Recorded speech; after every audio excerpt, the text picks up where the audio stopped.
but to invoke her presence. Let's take some deep breaths together. Bring yourself present here. Feel yourself sitting on the chair, your feet settled on the floor, your shoulders relaxing. And imagine that there's a beautiful blue silk tent that's settling down around us here, around our, outside of our circle, creating this peaceful, incredibly beautiful, sacred space. And Mary, the bride in exile, we welcome you. Come and be with us today. We know that really all of humanity is the bride. That collectively right now the veil is being removed. And we are all returning to the bridegroom. There's going to be a great reunion, a great marriage feast. And we all are participating. But in some mysterious way, Mary, you saw, you opened your eyes, you opened your ears, you didn't close down your heart. And you saw everything. You saw everything as it would be in this day and age. You saw it coming. In that sense, you are the bride who's leading the way. We welcome you now. Come and ignite our hearts so that we too are hungering after and thirsting after the beloved. That the beloved would be our whole heart's desire. That our every thought and action would be to follow after the beloved. So that as this great turning takes place on planet Earth, that we are the ones that are right there at the tomb when the resurrection is happening. That we are the Marys who are seeing and open, and our hearts are open, and we're saying, yes, it's happening, humanity. This incredible thing is happening. So we give ourselves this morning to that remembrance of you, of who you are, and we give our bodies and our minds to be filled with this longing in our hearts for the beloved. Come. Be with us now. We welcome you, Mary Magdalene. Come.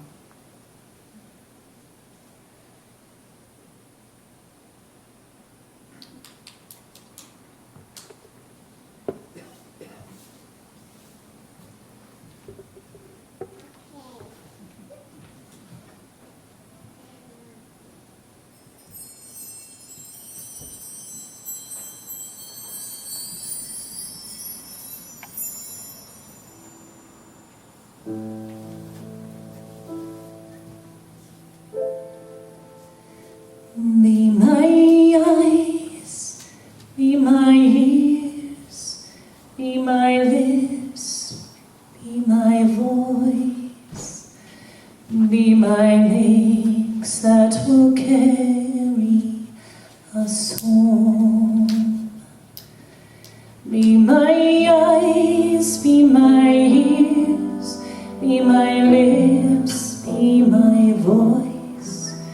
Be my wings that will carry us home. You have come from the light to the light, you shall return. Be the light that you are in this world. You have come from the light to the light, you shall be the light that you are in this world.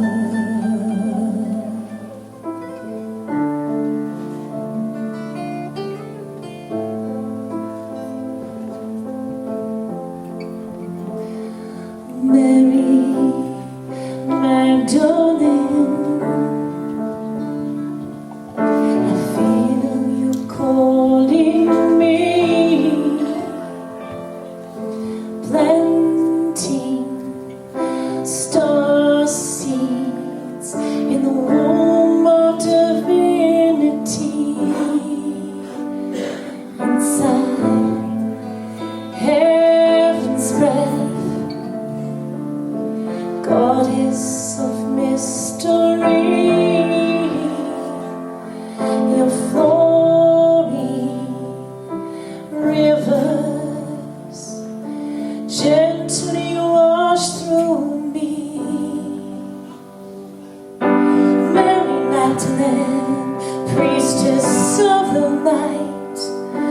Heaven's touch is yours as you grace the night. Dawn of Avalon, golden grail of dreams. The chalice of your grace, the chalice of your grace shines through visions pristine.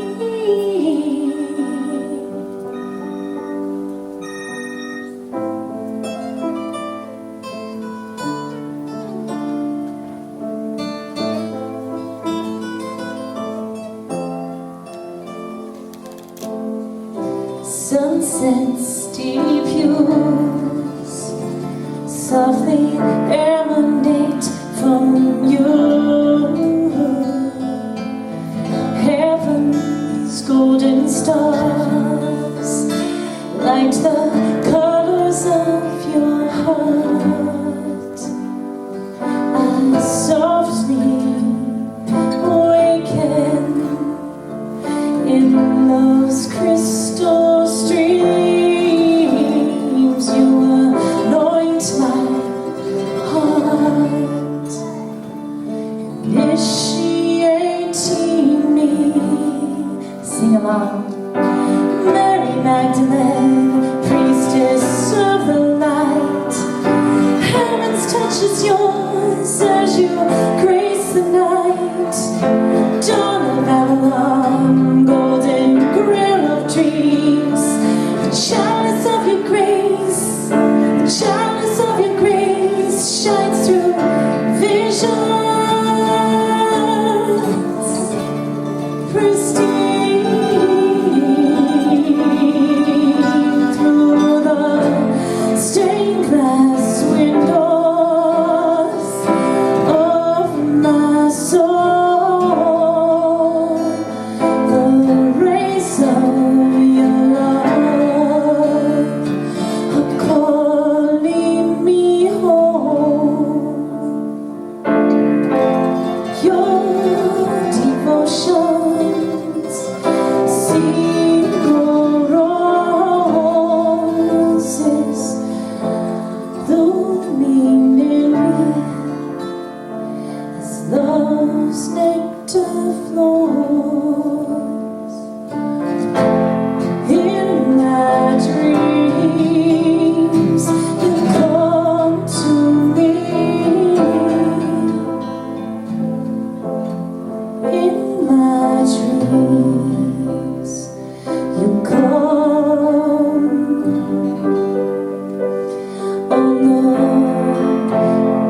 beaches of your love, you come. You come. Let's sing it together. Mary Magdalene, priestess of the light. Heaven's touch is yours as you grace the night. Dawn of Babylon, golden grail of dreams. The chalice of your grace, the chalice of your grace shines through visions pristine. Once again, Mary Magdalene, priestess of the night. Heaven's touch is yours as you grace the night. Dawn of Babylon, golden grail of dreams. The chalice of your grace, the chalice of your grace shines through visions pristine.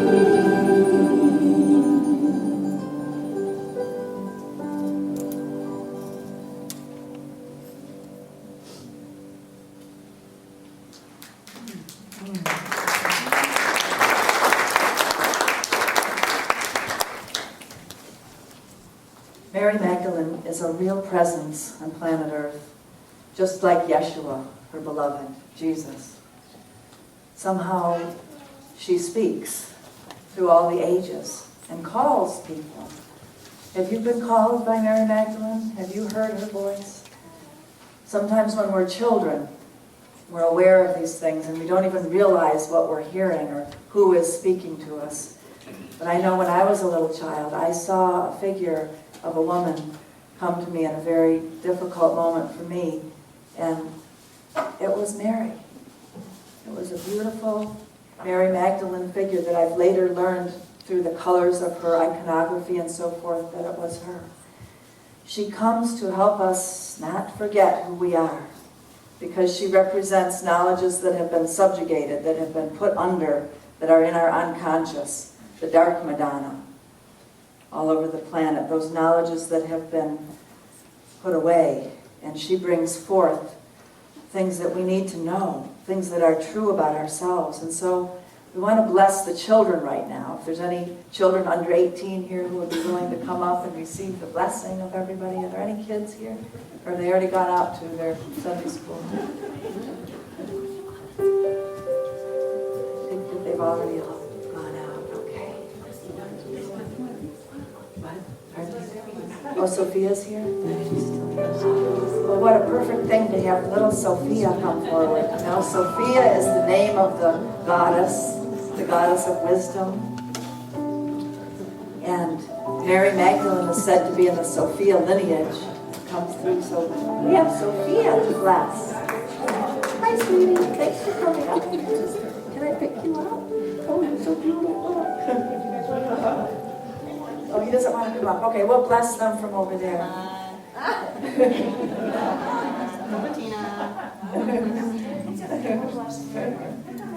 Okay. Here's your teacher. Yeah.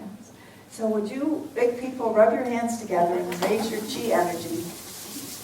And we are blessing Sophia and all the children because they represent to us that this light that sometimes gets diminished in us shines so brightly in them. And so we say to them that we love them. We say, I'll say it first and then you repeat. We love you, we appreciate you, and we behold, today we can say the Christ and Mary light shining in you. Okay? So send out the energy to them and we'll say, we love you, we appreciate you, and we behold the Christ and the Mary light shining in you. So don't ever forget who you are, okay? You're a star being. Thank you, honey. Fun time with your teacher. Off to mystery school they go.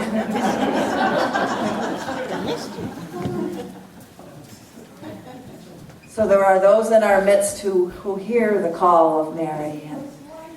And we're so blessed today to have Anya Kumara, whose first given name was Mariana. And she's going to be bringing us inklings and incredible knowings that she's come to about Mary Magdalene through her life. And one of the ways that she was drawn to Mary Magdalene was through her own child. And she'll be telling you a little story about that. And so wonderful sharings are coming in just a moment. And before we go into the time of Anya bringing forth her wonderful message to us, we also wanted to mention that this week, someone who deeply felt the call of the Christ within her, who came here to Unity about 5 years ago and brought us so many blessings. She initiated our whole prayer chaplains program and helped to write the training for it and co-led the training with me for 9 prayer chaplains, Estelle Lesky. And this week she passed away. She had leukemia and she went very gracefully and just in the way that she would have liked. It was very beautiful passing with her family all around and many of the prayer chaplains helping all through the weeks. And so her family's not here today because they're all gathered from out of town and they were spending time going off somewhere together in nature. So they'll be here next week though. And I just wanted to mention that I asked Teresa, the daughter, what their biggest need right now is. And apparently they didn't really have a retirement. And so the daughter, Teresa, is going to be supporting Riney, the husband, and moving in and helping to take care of him. But they really need some financial help in order to pay the rent because she's been off work now with her mother dying. So not right now, but next week we're going to be taking a special love offering for the family. And there'll be a bank account set up in a special way that we can do sometimes to have some ongoing gifts going their way. So be prepared next week for a love offering for them, okay? So we'd like to have our prayer chaplains come up now. And they have the beautiful shawls on that Karen Douglas made and Estella conceived in her imagination of and then designed them, and Karen made them, these beautiful prayer shawls to identify.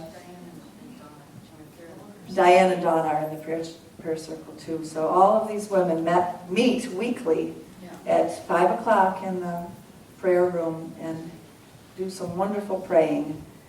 And this morning we'd like to have a prayer led by Arlene for the family, for blessing Estella on her way and the family. So join us together. Blessing. So I invite you, if it's pertinent for you, to close your eyes and go into that deep, deep space where you know that love resides.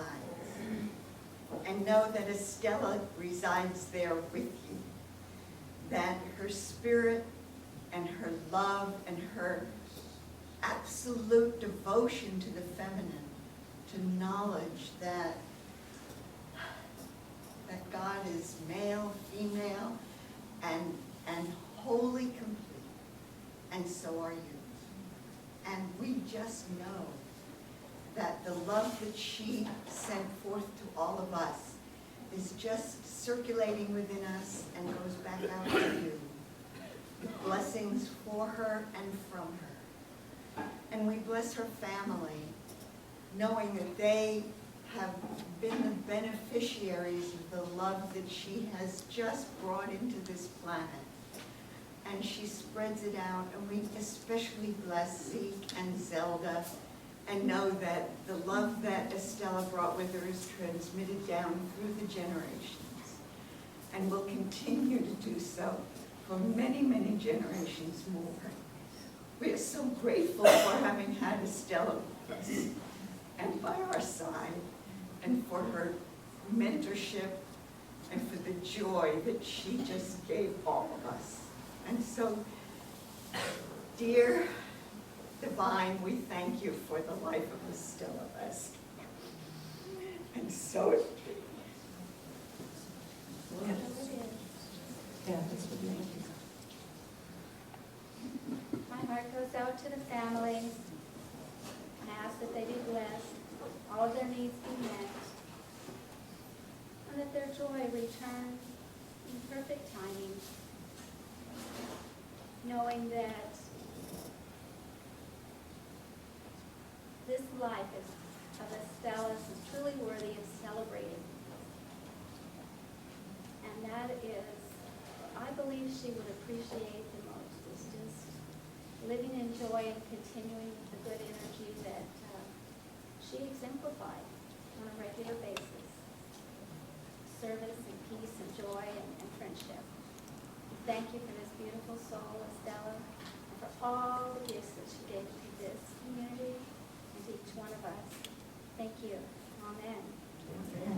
Thank you, prayer chaplains. And if anyone would like to pray with them after the service, please find them or talk with them about Estella and her passing.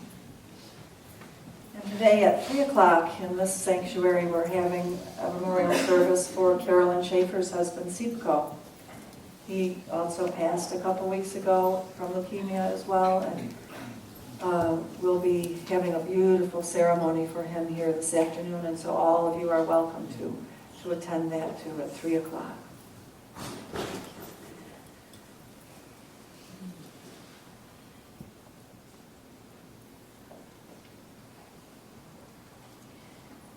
So the next thing is to introduce Anya, and as you've heard, Anya has a special calling, really right from Mary Magdalene. Can you get a calling right from Mary Magdalene? I think so. From early on, she felt such a calling and ultimately became ordained in a priestess order of Mary Magdalene. I heard about this priestess order. It was happening in the Bay Area when I lived there many years ago. And lo and behold, Anya is one of the women who was in on the beginnings of that and the founding of it, and became quite a movement in California and throughout the United States. And we're so blessed to have Anya living here now and carrying forth this amazing tradition that has been spread all over the world now in a revived way, these priestesses of Mary Magdalene. So Anya is here with us today and will be leading us into our service now.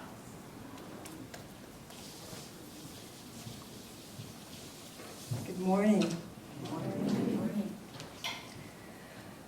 Mary Magdalene is a story whose time has come. Her story needs to be told. We need to experience it in ourselves and in our community and our world. And you said about Estella that she was very connected to the divine feminine.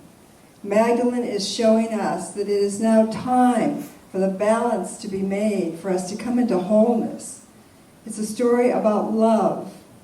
It's a story about a divine love, not a human love that has preferences and agendas and ego attachments to it, but a love that transmutes and moves beyond all of this, which she experienced with Yeshua. So as Norma told you, my early initiations with Magdalene were, I was named Mary. And growing up in the 60s and in the 50s in an Italian family, there were only two choices for Mary. She was either a virgin or she was a whore. And they were both very, they were talked about in my family. And so I was called both of these things in my family, and I couldn't understand it. And Magdalene is bringing us a healing of the feminine, especially for women who have been separated and divided in their own bodies, because we've been given a lot of projected energy that we've had to heal. The split, the separation, and the projection of negativity around sexuality and around who we are as women. So very early on, I had an experience of this and had to come to terms with it, and it took me a very long time to do that. And then she sought me out. She came to me in the form of a friend who was a bishop in the Gnostic Church of St. Mary Magdalene. And Christine asked me to come and to study her words and to learn the original teachings of Yeshua. And I said yes. And so I spent the next 3 or 4 years doing this whole training with the Temple of the Holy Grail in the Bay Area. The other piece that I was brought to was when I was 7 years old. I had an amazing experience in a very high fever. And I remember moving my little finger just a tiny bit, and the entire universe moved with it. And I was brought to this place of absolute oneness and love. And I moved out of my body, and I never forgot it. And it was an experience that I wanted to return to many times. And one of the ways that it came to me was when my mother ran the vacuum cleaner. She would run the vacuum cleaner, and I would feel that vibration, and I would go, oh, there it is. And I'd try to anchor it into my body. But it was a quality of love that I had never experienced in human form, and certainly not in my family. And then I gave birth to a child when I was 39 years old. And he was also out of the box. He was Down syndrome, and he was pure love. And when he looked at me when he was born, I had this amazing rush. There it is. There's that energy again. I can experience it. I remember it. It's this love. And it's not preferential love. It's unconditional. And it's for everyone and everything. It's a very different kind of love. So Magdalene brings us that quality of love. And her initiation through her experience with Yeshua was all about owning and moving into this place of love. I would call this the alchemy of love, where we move into the heart and we have all those experiences which may be painful or difficult. There's suffering involved, there's separation involved, but it brings us to a change and to a shift in our bodies, in our consciousness, in our spirit, so that we can embody and embrace love as wisdom. Magdalene brings us this love as wisdom.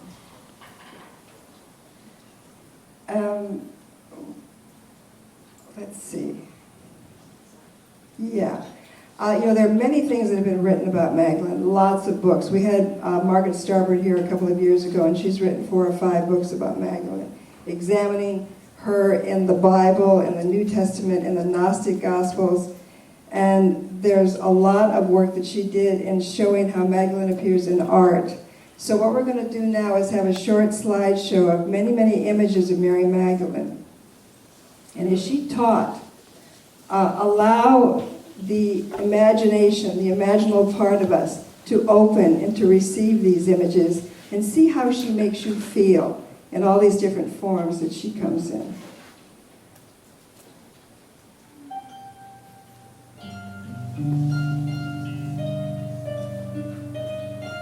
And this is the music and the song of Anya Williams, who will be in Talent this evening for another performance on Mary Magdalene.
You can see that Mary Magdalene is very much a woman.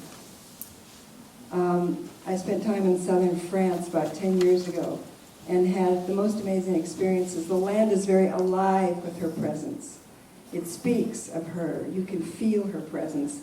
This is in the crypt of a small town in a church, Saint-Marie-de-la-Mer, which is where Magdalene landed outside of Marseille in southern France. And it is told that she was pregnant when she arrived. This is a picture of the Black Madonna that appears in the crypt, and her name is Sarah Kali. She is known to be the daughter of Magdalene. And all the gypsies revere her. The gypsies carry on that tradition. And every year in May, they dress her up, and they take her to the ocean. And they bless her, and they thank her for bringing the love of Magdalene to their town.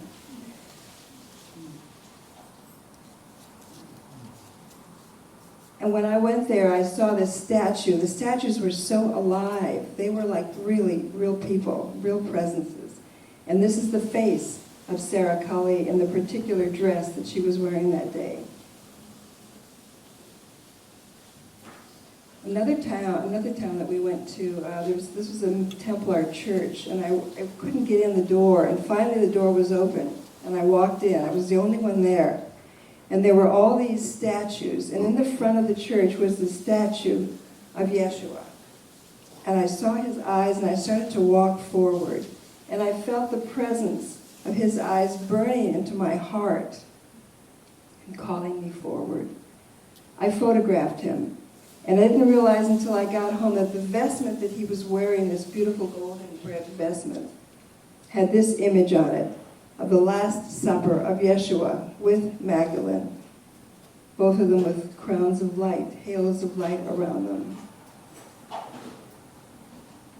This is a crop circle that appeared in England on Mary's Day, July 22nd, 2008. And there it is with the Vesica Pisces, the intersecting circles. The Vesica Pisces is the symbol for the divine marriage. These two whole circles, these two whole beings coming together and interfacing. This becomes the inner beloved here, the central circle. So this was a crop circle. That's it. Thank you, Jane.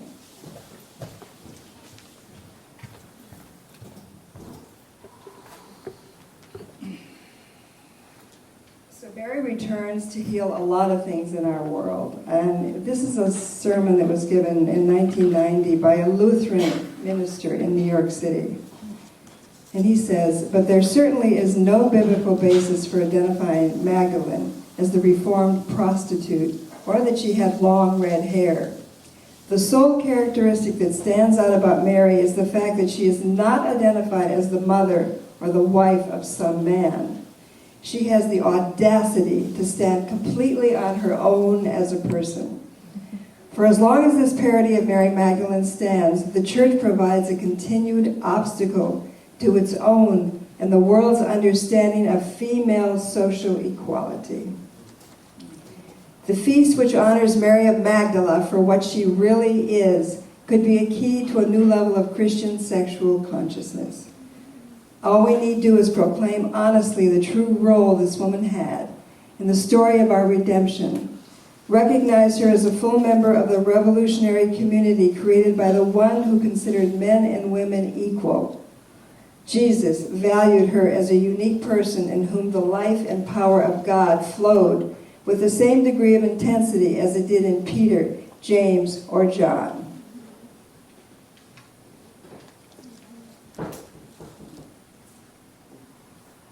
So how does Mary live in us? What is it that she brings to us? She is known as the apostle among the apostles. Why? Because she was steadfast in her love for Yeshua. She remained at the crucifixion with Mother Mary and with John. The other disciples ran away in fear that the same thing might happen to them. So she stood there. And she was the first to see the resurrected Christ. It states this in 3 or 4 of the Gospels in the New Testament. Mary goes to the tomb with her oils to anoint Yeshua's body, for she was trained in the temples of Isis to work with the dead, the dying, to give them the oils and the consciousness that was necessary for them to make this transition consciously into the threshold of death and beyond. She knew this work, and she brought this to Yeshua. And he said, she is preparing me for my burial. She knows what is needed. And then she goes to the tomb and she sees the rock is pushed away. And she says, where is he? Where has he gone? There's one angel standing there.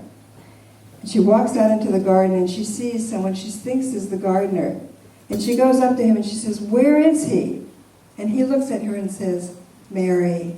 And she recognizes him. She says, Rabboni, Rabbi, teacher. And he says to her, go to my brethren and tell them I ascend to my Father and your Father and my God and your God. And the story is that he said, don't touch me. And what he was really saying is, my body is in an intermediate state here, and I am in this process of ascension. Allow me to go through this experience, which she did. Magdalene did not walk away from Yeshua. She did not betray him. She became the embodiment of the healing of all the wounding that took place. The 5 wounds of Christ are the wounds that we experience as humanity, which now in our time, this is a time to change all of that. This is a time for our healing and our transmutation, to heal the emotional body of humanity. from these 5 wounds. The first of these is the wound of betrayal. It was Judas who betrayed Jesus' position in the Garden of Gethsemane for 30 pieces of silver. This is where he is, he said. So we can ask ourselves, because we need to heal each one of these wounds within ourselves. Put your hand on your heart and just ask yourself this question. Where have I betrayed myself and others in my greediness? Where have I lost the trust needed to live in harmony with myself and others? And how can I restore that trust in my daily life?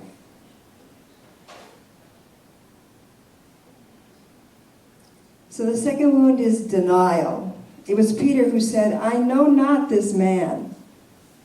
It was fear that separated Peter from the truth of his relationship with Yeshua. Fear that the same experience might come to him. So again, we put our hand on our heart, we ask this question. What are the fears that are forcing me to live in denial and separating me from the authenticity of who I truly am? Where am I living a lie with myself or with others? At what cost do I separate from my own inner truth? We too are healing the wound of denial. The third wound is the wound of judgment. It was Pontius Pilate who judged Yeshua, and although he washed his hands of the ordeal, he lacked the compassion and the sensitivity to set the tribunal right that condemned Yeshua to death.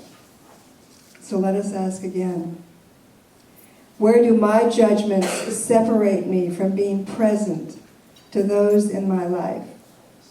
And where do I carry a righteousness that I am right and they are wrong? How can I allow the compassionate heart within me to observe without judging myself or without judging others? Can I forgive and let go? The fourth wound is that of separation. The Romans infused fear into the crowds, and where before they had followed him and were adored and loved by Yeshua, they now turned from their teacher, and they became a community not of unity, but one of condemnation against the one who had been guiding them. They condemned him and separated from him.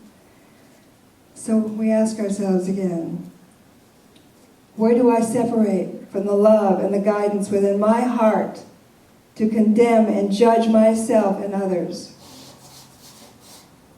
Where does this fear cause me to separate from my own heart and the unifying principle within my own life? The fifth wound of abandonment. Abandoned by most of his disciples and the crowds who had adored and followed him, and it seems even by God. Yeshua on the cross, in one translation, says, "Father, why hast thou forsaken me?" And in another, more accurate translation, he says, "Father, how thou hast glorified me. Into thy hands I commend my spirit." On the cross, in the midst of his crucifixion, Yeshua stays true in his service to humanity, to bring forth these great teachings of love and resurrection. And he reminded us before that, all these things ye shall do and more. So we go to the heart again and we ask ourselves, abandonment sits in the root chakra. It keeps us separate from ourselves, from the earth, from our community, from our family, from the divine. Where do I feel rejected and deserted? Where do I lack self-love? And how do I abandon myself and my earth community instead of serving from the deepest place in my heart? How can I return to the house of belonging within myself? Where is my service? You know, there's that beautiful Buddhist tradition that when you feel sad, lonely, abandoned, denied, betrayed, go out and do something for someone else. Serve your neighbor, serve your family, serve your community. This is the quality of love that Magdalene was holding, kind of an agape, the love of the Christ. These ancient wounds of love are doorways of initiation for all of us in humanity right now. And they represent the emotional body of humanity, all living in separation, in greed, in betrayal, in judgment of each other and of the world. My religion is better than your religion. It's my race is better than your race. So we're living in this polarized consciousness, three-dimensional consciousness. We're being asked now, and Magdalene demonstrated this for us, to move into a consciousness that embodies both the light and the dark, both of the polarities, the masculine and the feminine, and finds a third point of integration of these polarities. This is called synthesis, when we can take this polarity and this polarity, the light and the dark, I am the gold, I am the darkness, hold them inside, and find that third place of consciousness, that third place of identity within us, and embody that and hold that. Hold of the truth of that, synthesizing the polarities. We're being asked now, to survive, we have to move into a different level of consciousness.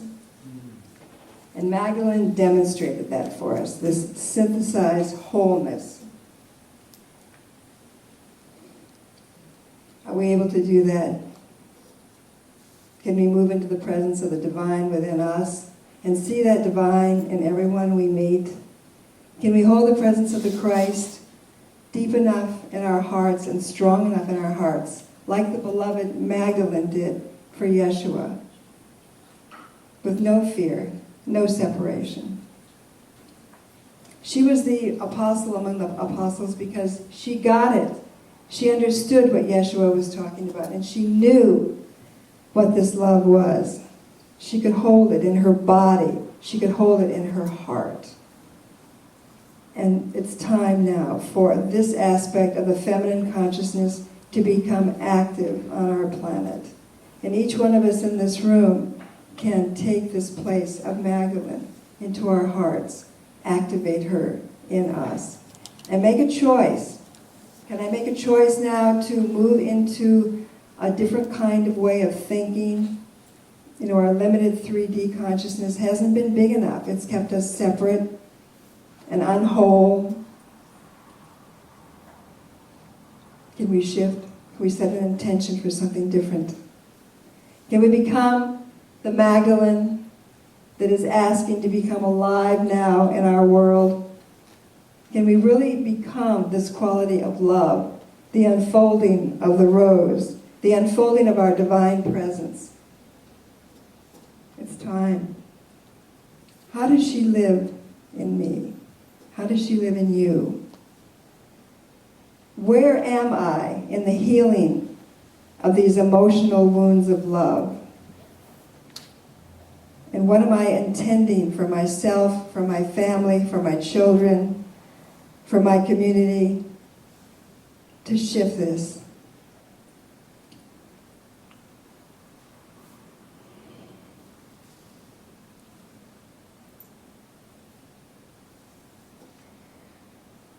Magdalene takes us to another level of love.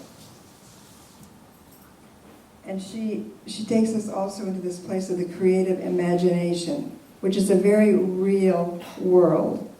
You know, we're caught in our Western way of living and thinking that of linear consciousness. The mind is too limited. The mind is not large enough. The heart, living in the heart, brings everything together and keeps it whole. This is where we are going. This is where we must go to become whole and to shift our planet to become the Garden of Eden that it really is. So Magdalene is asked, well, what is the true vision? Where does this vision lie? Where are the eyes that I can see with and the ears that I can hear with? Where does this lie? It's in this imaginal realm of the imagination, imagination. It's the tool of the magician to see and to imagine. You know, as children, we learn how to dream before we learn how to think. We have to return to this way of perceiving and living as children so that we can enter the kingdom of love. Allow this creative imagination to awaken within us and to guide us instead of trying to figure it out all the time, to allow the imagery to move and to bring us into wholeness. Pay attention to children. They do it all the time. I choose this creative imagination. I want to read a section from this Gospel of Mary Magdalene. This was discovered in the late 1800s in Egypt. And I was not a part of the Gnostic Gospels, which were discovered in the 40s in Egypt as well. But it is her gospel. And she brings us to a place of non-dualistic thinking, non-separation in the way that she speaks in this gospel. I'm going to read a part of that.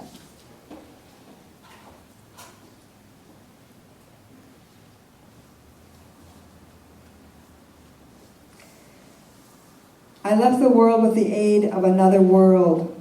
A design was erased by virtue of a higher design.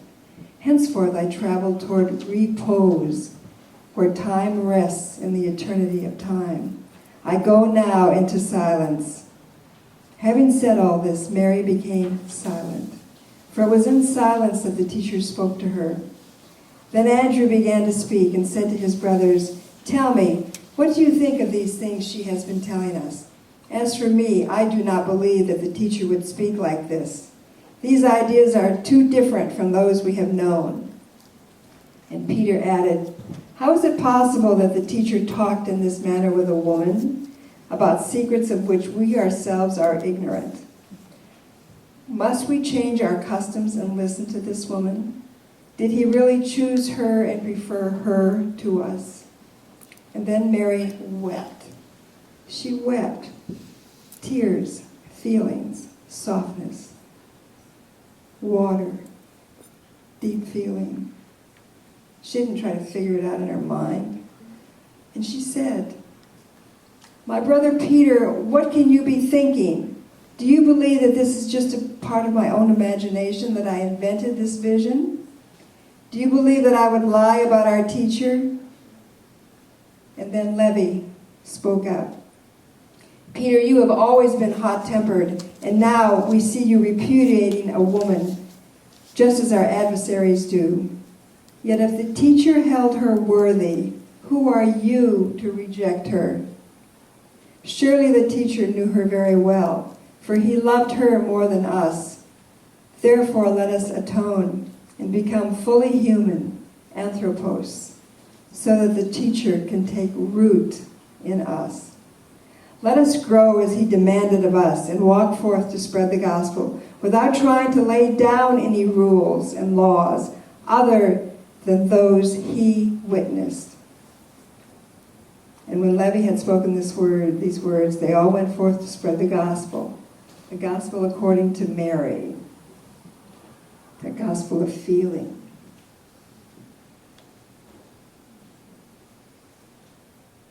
So Magdalene models a new way of being for us, a new way of being human, healing the emotional wounds of love.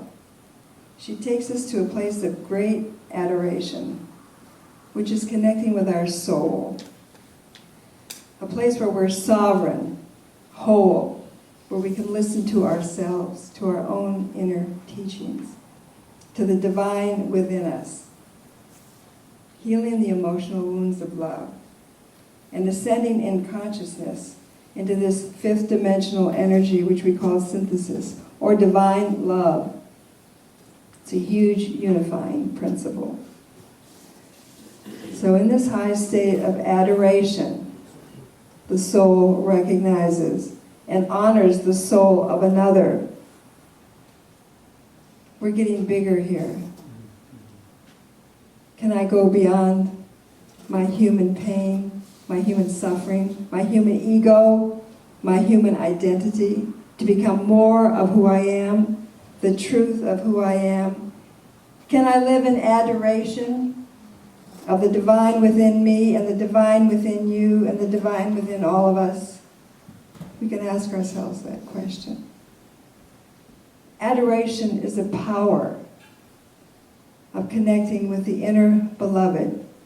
It is a state of love that is beingness, which is what Magdalene held for us. The great I am. She was totally devoted to Yeshua. And she brought this adoration and devotion to him. And that she has been my teacher as well. Can she be your teacher?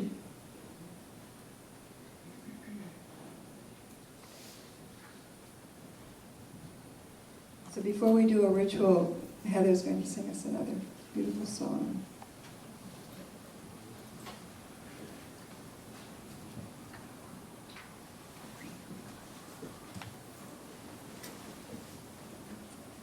So you may recognize this one. It's by Tina Malia. It's called Silent Awakening. And if you want to stand and kind of move to it, please do.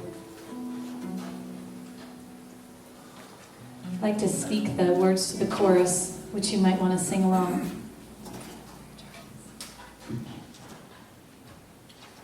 In a second here.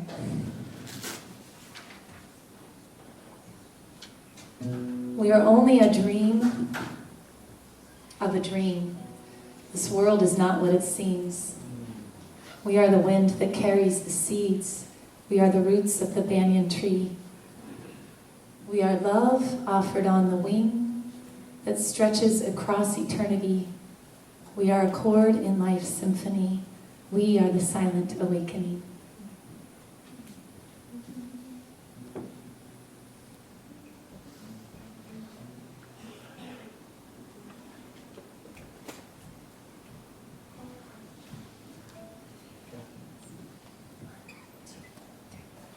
I dreamt I was born a girl, living alone in the world, passing the hours away. I looked into the face of sorrow, tempted by the taste of tomorrow and the scent of yesterday. I think we're going to start this again, sorry. Okay. 1, 2, 3. I dreamt I was born a girl, living alone in the world, passing the hours away. I looked into the face of sorrow, tempted by the taste of tomorrow and the scent of yesterday. But that was only a dream of a dream. This world is not what it seems. We are the wind that carries the seeds. We are the roots of the banyan tree. We are love offered on the wing that stretches across eternity. We are cold in life's symphony. We are silent awakening. We are only a dream of a dream. This world is not what it seems. We are the wind that carries the seeds. We are the roots of the banyan tree. We are love offered on the wing that stretches across eternity. We are cold in life's symphony. We are the silent awakening. Why don't we stand up? Feel that silent awakening in our bones, our muscles. I dreamt that I could not find you, always was a step behind you, could not see your face, wandering around the maze of illusions, dusty haze, a soul with no resting place. But that was only a dream of a dream. This world is not what it is, so we are the wind that carries the seeds. We are the roots of the banyan tree. We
7 different essential oils in it, and I'm going to bring you to an essence of each one of these. This is how we're going to set it up. Each one of you will put your left hand up, and Norma and Candace and Gina are going to go around the room and spray your left hand. And as soon as you have this spray in your hand, bring your right hand together with it. Rub your hands together. Breathe in this fragrance. Close your eyes and breathe it in. Try to breathe in 7 times. Until we all have the unguent, until we all have the 7 oils. So you can start now moving through the room.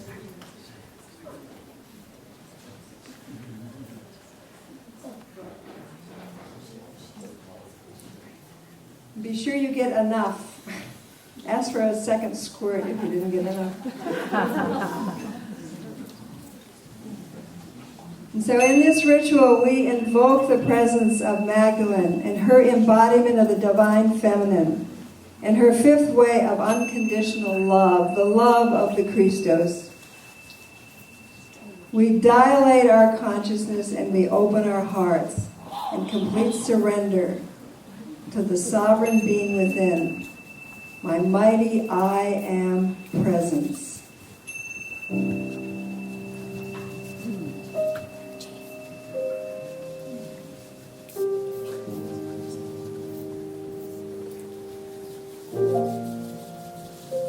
Magdalene was an alchemist. She understood the bringing together of these different oils to shift our states of consciousness, to open us to other levels of being, which is what we're going to be doing here today. And take your left palm, place it on your 3rd eye, and your right palm, place it on your heart. We're going to be bridging these 2 centers and breathing into each one of the 7 essential oils, invoking the divine love of the Christos to clear out any misqualified energy in any of our 7 centers.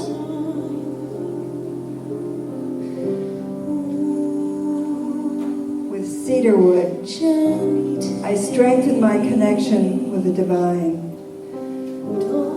With sandalwood, I move deeply into my soul, linking my crown and my root. With spikenard, I intensify my feelings of devotion to my sovereign, divine self. With myrrh, I dive into my root and cleanse all bitterness from my lineage. With angelica root, I stay connected to the imaginal realm and anchor it into my body. With rose, I expand my heart, bridge human and divine love, and walk in beauty. With orange, I surrender to my joy, cheerfulness, and courage. And Magdalene says of this unguent, breathe of these 7 distillations and know my soul. And so as I say these words, say them in your own heart. Really feel the presence of them. I recognize and own my sovereignty as I embody the full healing of the 5 wounds of love. I attune to the sacred marriage within, the divine masculine and the divine feminine as one. And women say silently and imagine, I place the white rose of purity over each breast and over my uterus. Men say silently and imagine, I place the white rose of purity over my lingam and my prostate, calling forth the healing. And together we silently invoke, may the blessings and grace of this ritual transmute and remove all negative projections I have ever sent out or received in violation of my divine presence. I live in service to this divinity within me, in love with myself, with others, with my community, with the earth, and with the cosmos. I feel the power of transmutation of all misqualified energy surrounding my feminine and masculine self as I attune to the inner beloved, breathing in this sacred fragrance. And together we all say aloud, "It is done. It is done. Beloved, I am. Beloved, I am."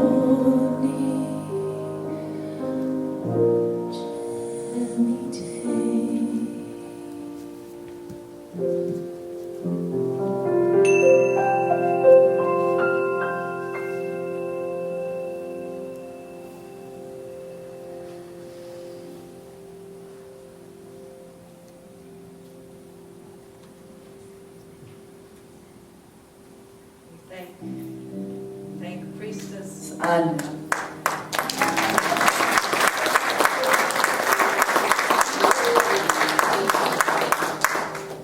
And Priestess Heather, too. And do you understand what was happening here? The union of the masculine and feminine within you, whether you're male or female, is what has to happen on planet Earth right now for us to ascend. It's the major dualism. It's the core split in humanity. We are redoing what the story of Genesis talked about the original split. There's a split that's happened on Earth. And we are now, at this time in humanity, healing this wound. As Anya talked about, the 5 wounds can be summed up in the healing of the dualistic split between the masculine and the feminine. The whole Kabbalah is about this healing. So you just experienced a ritual with these beautiful scents. It's just a taste, just an inkling of what is coming about in our bodies, in our minds on planet Earth. The healing of the split between the masculine and the feminine in us. Now just think about in your lives all the ways that you have experienced that split between the masculine and the feminine. You are here as this humanity right now because you're here to heal that split. So we thank you for choosing to be embodied at this time because it's a great healing that's taking place on planet Earth. And we thank Anya for receiving the calling in her life and through all the things that happened to her to bring about this healing and to bring the message of it. We thank each one of you for bringing it forth in your lives. I know some of you, and I know the ways that you are bringing forth this healing in your lives, and I thank you and praise you and lift up encouragement and help for you as you complete this healing on planet Earth.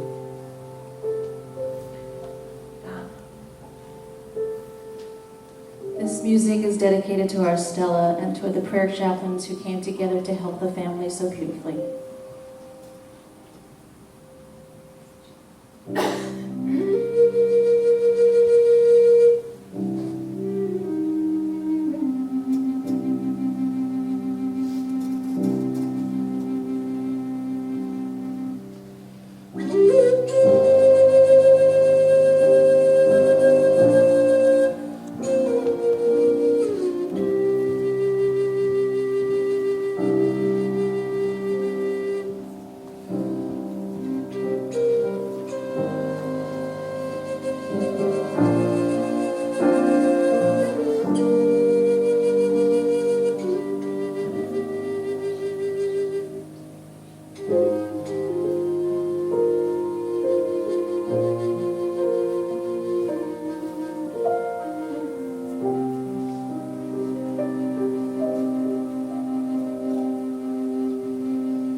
Mary Magdalene says to you in closing, I am sent from the power.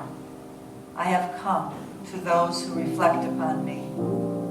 And I have been found among those who seek me. So look upon me, you who meditate. Hearers, hear me. Whoever is waiting for me, take me into yourselves right now. Do not drive me out of your eyes, or out of your voice, or out of your ears. Observe now, and do not forget who I am. For I am the first and the last. I am the honored one and the scorned one. I am the whore and the holy one. I am the wife and the virgin. I am the mother and the daughter, and every part of both. I am the barren one who has borne many sons. I am she whose wedding is great, and I have not accepted a husband. I am the midwife and the childless one, the easing of my own labor. I am the bride and the bridegroom, and my husband is my father. I am the mother of my father and the sister of my husband. My husband is my child. My offspring are my own birth, the source of my power. What happens to me is their wish. I am the incomprehensible one, the silence, and the memory that will not be forgotten. Do you know me? I am the voice whose sound is everywhere, and the speech that appears in many forms. I am the utterance of my own name. Give heed to me, for I am knowledge and ignorance. I am shameless and I am ashamed. I am strength and I am fear. I am war and I am peace. I am the one they call life, the one you call death. I am the one you have scattered, and you have gathered me together. I am godless, and I am the one whose God is great. I am the one whom you have reflected upon, and at the same time have scorned. Give heed then, you hearers, and you also, angels, and those who have been sent to help us at this time, and you spirits risen now from the dead. I am the one who exists. There is no one to judge me. For though there is much sweetness and passionate life and transient pleasure, finally soberness comes and people are fleeing to their place of rest.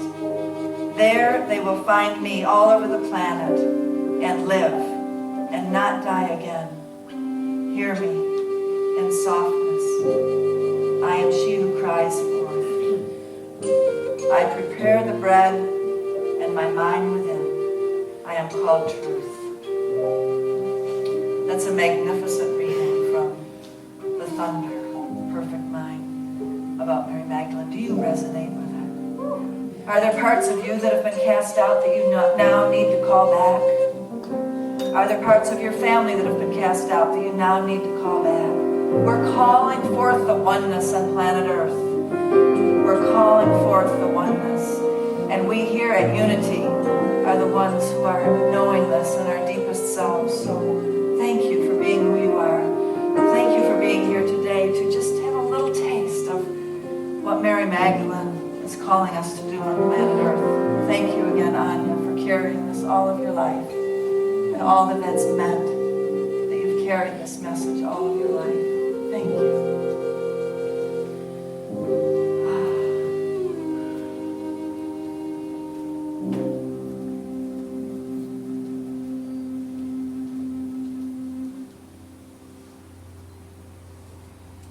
Before you leave today, I ask you to come up and look at the altar. There are some of Anya's paintings and works, collage works that she's made of the goddess. And back in the back of the room are cards that she has that she'd love to share with you, and other paintings. This has been her whole life work. Oh, and I'd love for you to thank her and honor her for the bringing forth of Mary Magdalene through her in this lifetime. Now it's time to take our offering. Your long time sun, may this be your blessing, shine upon you as you find your way home. Oh, love, surround you, and the pure light within you.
and Anya, would you come out here in front of the altar with me for a moment? In honor of all of you men here, I have Paul representing you all. But he's a great man who is such a giver in this community and has been such a support to Anya in her life, and so a support to me in my role here. And Anya, you've been such a leader in this community and support too. So in our closing ceremony together, with them representing the love that we've just been singing about. They just invited me to a little celebration of their, 26th year of marriage, 26th year of marriage. So in our closing moments here, I'm just feeling a lot of appreciation for Paul and Anya, for all that they do in this community. I mean the bigger community of Ashland and Medford, and for all of who they are to us. And so as we leave here, we're blessing them and thanking them, but I've also asked Anya to say a final blessing for all of us. So Anya, would you just send us out with blessing? May we remember the truth of who we are and see that truth in everyone we meet, with grace, with love, with gratitude. So, thank you, everyone.